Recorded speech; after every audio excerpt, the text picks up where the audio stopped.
देखें, use the following data, कुछ data हमें गिवन है। 1 mole of each A2 and B2 are taken in 1 litre close flask and allowed to establish the equilibrium at 500 kelvin. ये reaction है। Value of x in kilo joule per mole आपको पता करना है, ये पता करना है। डेल एफ एच नॉट का वैल्यू गिवन है 500 केल्विन पर, ये किलो जूल पर मोल में गिवन है। और एंट्रोपी जो है, स्टैंडर्ड एंट्रोपी, वो जूल पर केल्विन पर मोल में गिवन है। लोग के का वैल्यू दे रखा है, देखो क्यों दे रखा है सर, इक्विलिब्रियम की बात कर रहा है ना, कहां गया, स्टेब्लिश इक्विलिब्रियम। स्टैंडर्ड कंडीशन के अंदर तो आपका जो डेल जी है इक्विलिब्रियम पर, वो जीरो नहीं माना जाता। डेल जी नॉट थोड़ा ना जीरो मान लिया जाता है, आप डेल जी को जीरो मानते हैं, तो स्टैंडर्ड कंडीशन में जीरो नहीं है।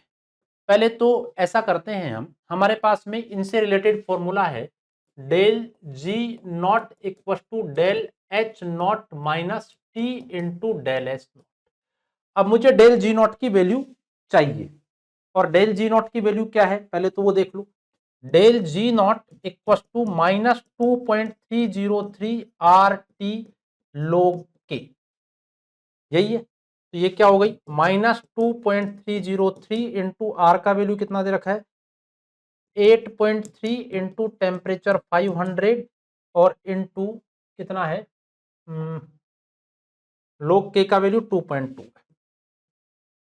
पूरे को सॉल्व करेंगे आप तो ये 21.06। अच्छा मैं ऐसा करता हूं, इसको यहीं पर अपॉन 100 कर देता हूं, तो ये वैल्यू जो है वो किलो जूल पर मोल में आ जाएगी। डेल जी नॉट आ गया आपके पास में, डेल एच नॉट है वो भी पता कर लो, फॉर्मेशन एंथैल्पी दे रखी है।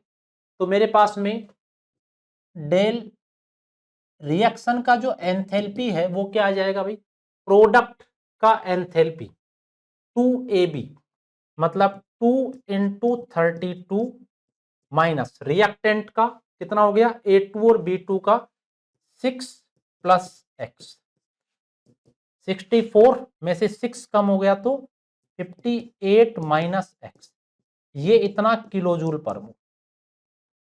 ठीक है, इससे पता कर लिया डेटा गिवन है। मुझे एंट्रोपी का चेंज भी पता करना है। डेल एस रिएक्शन का एंट्रोपी चेंज क्या होगा, वही प्रोडक्ट माइनस रिएक्टेंट। तो प्रोडक्ट, यही तो करते हैं आप, रिएक्शन की एंथैल्पी अगर पता करनी है तो formation enthalpy of product minus summation of formation enthalpy of reactant.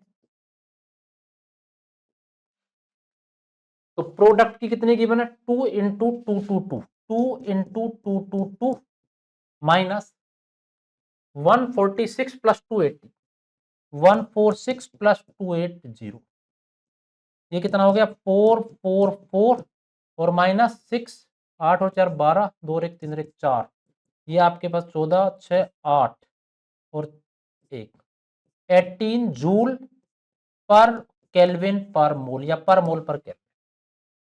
ठीक है, पुट कर दीजिए अब सीधे सीधे, कितना आ रहा है -21.06 किलो जूल पर मोल में।